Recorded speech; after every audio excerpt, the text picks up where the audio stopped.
Jamie, that's me here. Welcome back to my channel. Now let's go ahead and get into growing up hip hop.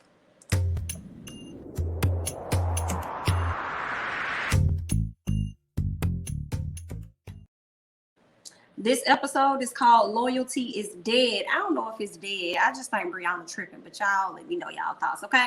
Let's go ahead and get into this episode. So Creed links up with JoJo and his sister Angela to show him the venue because, you know, JoJo wants to do like a surprise anniversary party for his wife. First of all, y'all, I said this on last week's review and I'm going to repeat it.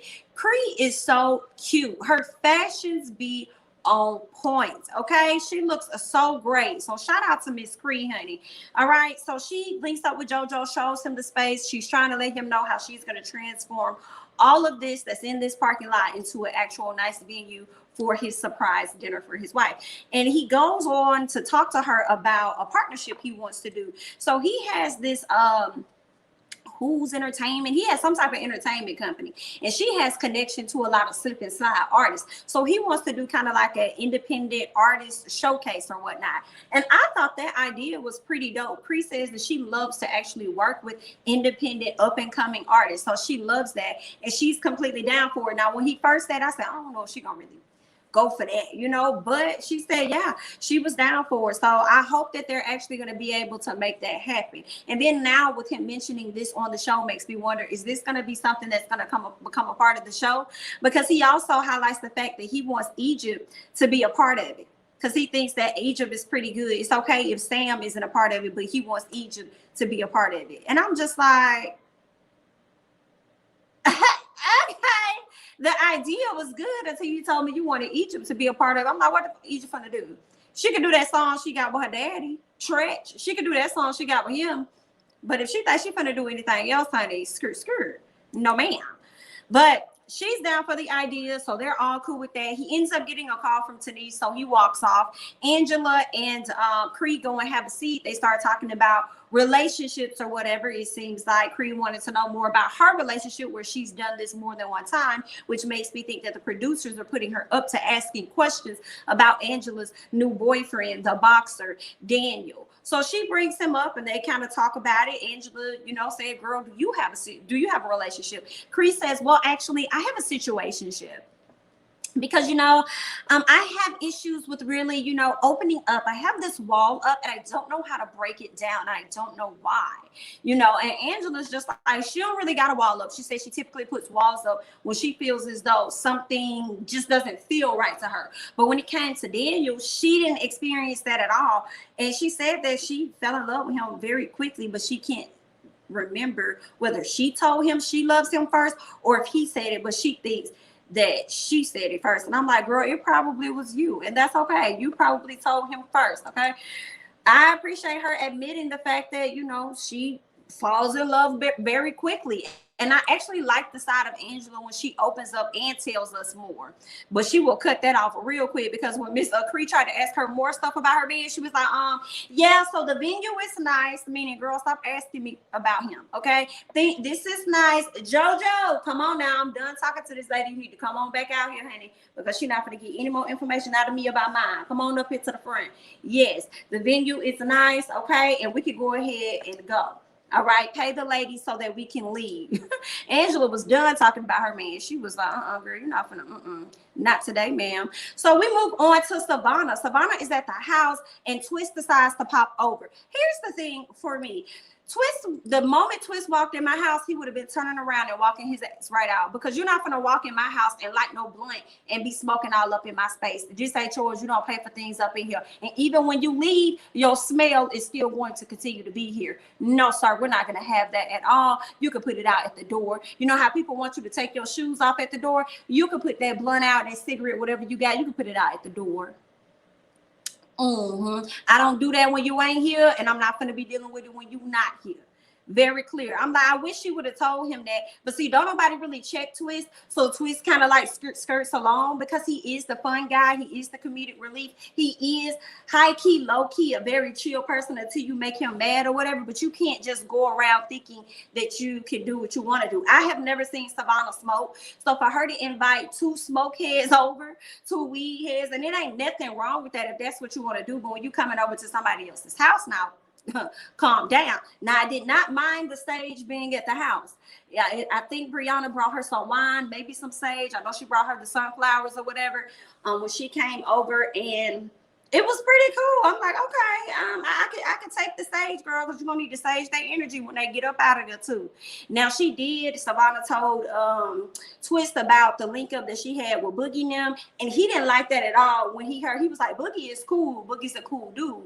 But when he learned about Sam and Egypt, his eyebrows went up, and he's like, what? Sam what? Sam what now? Oh no. So he's not feeling Sam at all, and he doesn't like the fact that they're trying to bring her over onto the dark side. So he feels a way about that. I can't really blame him too much on that, because Sam be on some other shit. You know, she did tell him about the fact that they're gonna go on a double date or whatever. So he couldn't wait for Brianna to get over there and for her to tell Brianna about everything. He did tell her when Brianna was on her way over, talking about some, y'all should be able to click as long as y'all don't butt heads like Rams or something like that. But if y'all hit it off, y'all should be like Gina and Pam. I was like, okay, Twist, that's fine. So Brianna gets over there. She gives her with a few things.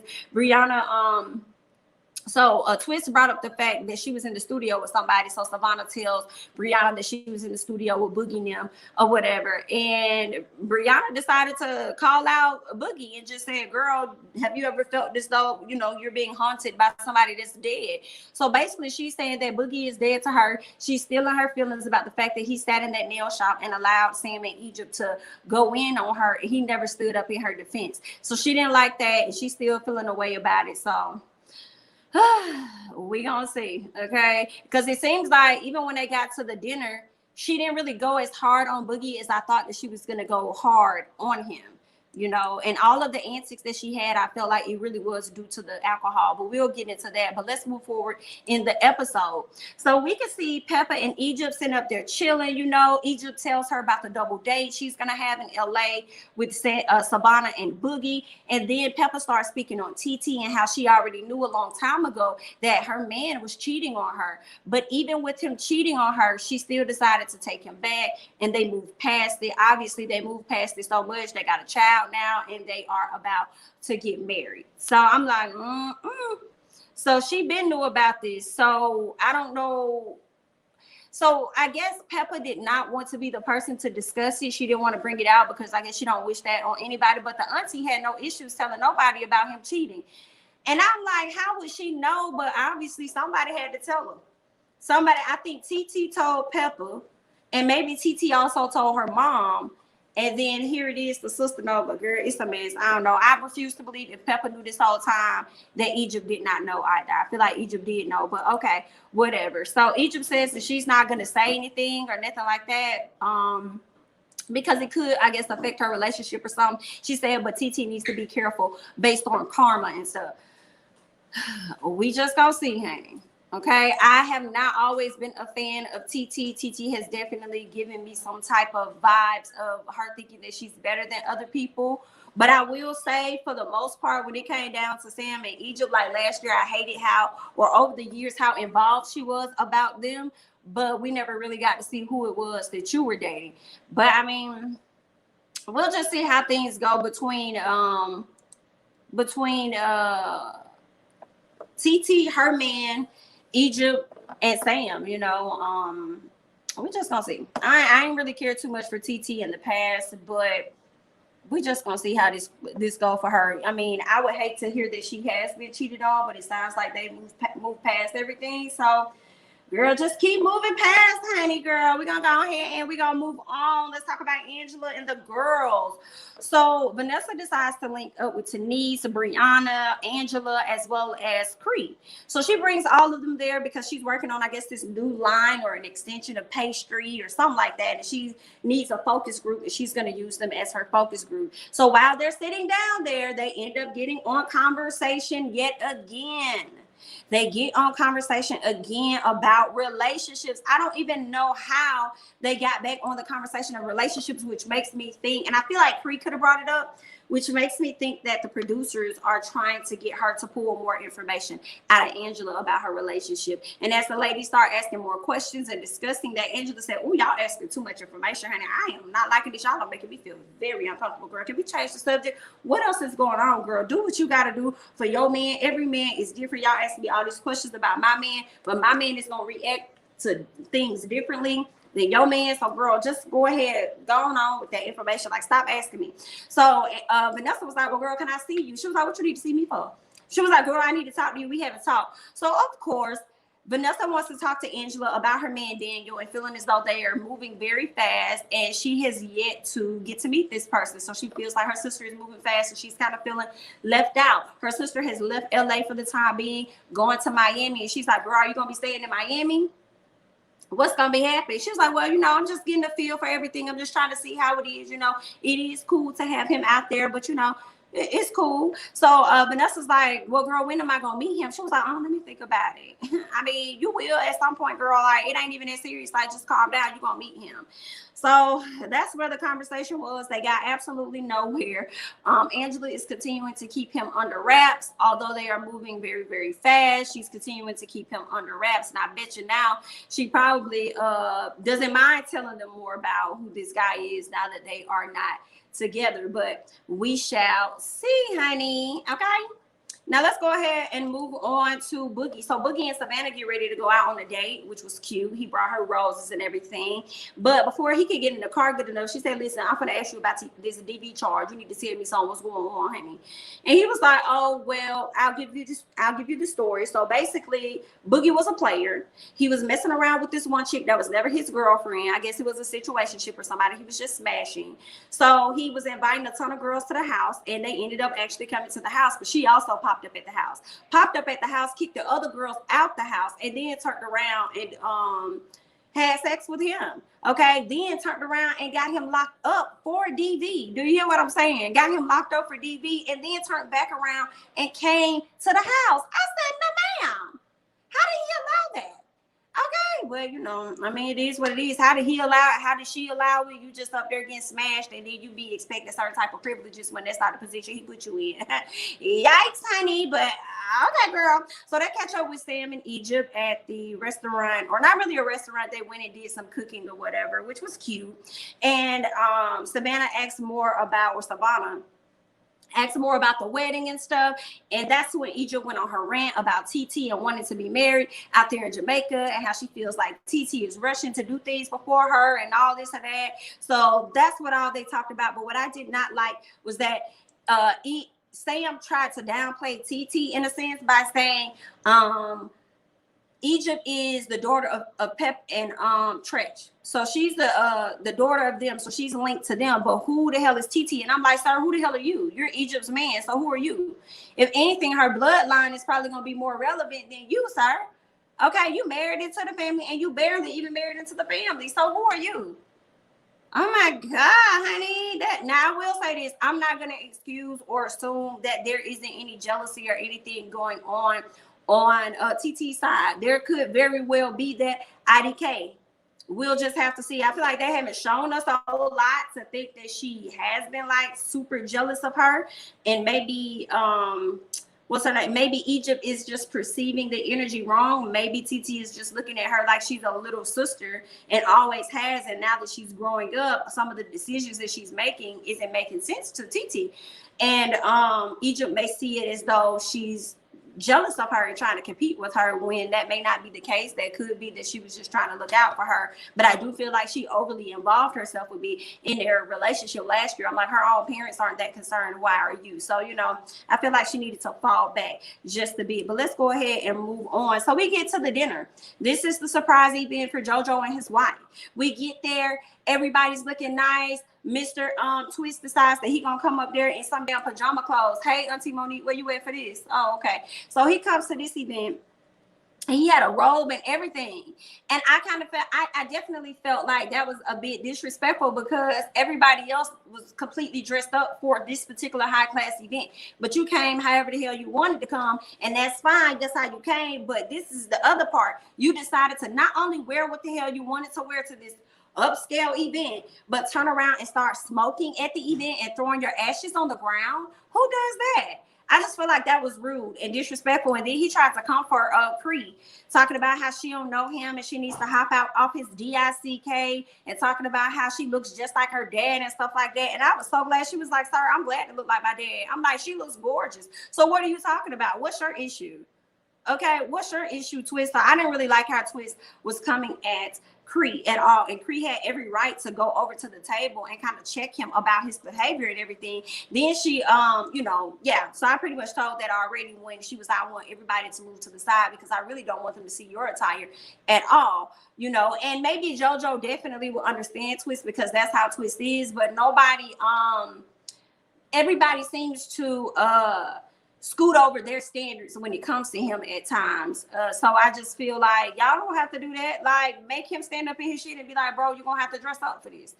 You're gonna have to do X, Y, and Z for this. Hey, bro, for this particular event, ain't gonna be no smoking." And everybody gotta pretty much respect Twist and defend Twist, like if it's a Sam and Twist situation. But Twist gotta also be able to be in a position to respect y'all enough to not smoke, not come into y'all house smoking all over the place and stuff. Why y'all let y'all standards go away for Twist, but y'all don't do that with anybody else? Yeah, y'all let me know y'all thoughts about Twist this episode. I wasn't a fan of Twist during this episode, although I do like him on the show. Let's go ahead and move on. So JoJo goes over to Cree, talks to her about the event they're about to do together because he feels like this event looked really nice. You did a great job. I'm looking forward to what we do next. She's excited about it. He brings up Egypt. TT goes over. They ask TT what are her thoughts about Egypt being a part of this, and then Egypt says, not Egypt, but TT says, "I have nothing to say. I'm not a part of the conversation." Right? She didn't want to have nothing to do with it. Well, that's when Savannah chimed in and said, "I'll reach out to Egypt, let her know about it," or whatever. So it's gonna be all good in the hood. Next thing you know, we see Savannah goes over to sit with Brianna, chopping it up with her. Boogie decides to follow her, and that's when Brianna started talking to him about loyalty and what has he learned. He's like, "Oh, you're mad at me." She opens up and lets him know, like, "Yeah, I am mad at you. I'm upset with the fact that you would sit down there with those people, allow them to talk about me, and wouldn't have my back." So he apologized for it. She accepted it. He said, "But listen, these people talk all the time. What do you want me to do?" She said, "I want you to get up and leave, okay? If you can't sit up there and defend me, just go ahead and just walk out. That's what you do."